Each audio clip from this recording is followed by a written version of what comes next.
在地新闻继续要来讲，普悠玛火车进前超速败马冰车，死伤严重，都是因为 ATP， 也就是列车防护系统互关起来，所以代替就来修改掉标准作业定数，只要火车前后两边的防护系统有一边故障，或者是无正常，就袂当来出车。也毋过即摆有司机员来压料，讲4月30伊要出车进前，发现南边的防护系统有问题，要来换车，但是主管无互伊换，伊继续来出车。伊卖拖到最后才来换，嘛因为安尼来误着火车的时间。讲这个司机员，佫互伊的主管甲点讲，袂晓变巧。代替是出面来赔回讲，因并无责骂着司机，颠倒甲司机来奖励。若相关的主管嘛已经互处分了。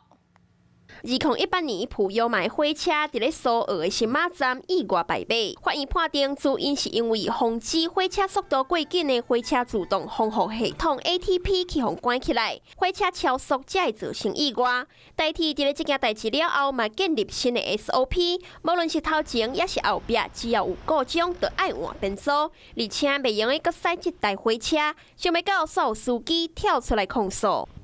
4月30号这天，当事司机要开 EMU 3000为屏东的潮州往北，所发现讲高捷本顶县前一天的一期写 ATP 无法度拍开，当事司机要求要换变速，也毋过调度员却无下开车的命令，一直到要开车的时阵才搁临时换变速，导致着火车因为安尼延误30分钟。想袂到当事人事后伫咧群组顶悬反映，主管煞甲讲局长含顶司敲电话来骂，甲建议后边爱较同情。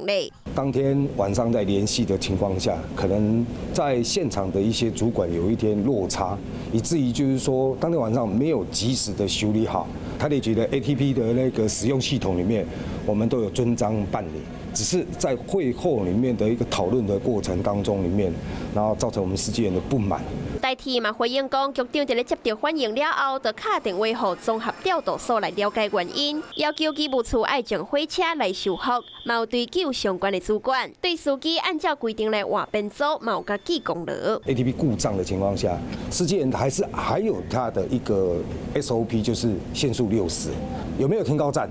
该站里面要跟司机员对话。遵守 SOP， 说互主管骂，司机难免心情歹。严格 ATP 故障，却无马上来修复，嘛互人质疑代替伫咧铁路安全的维护顶悬，是不是螺丝又搁灵气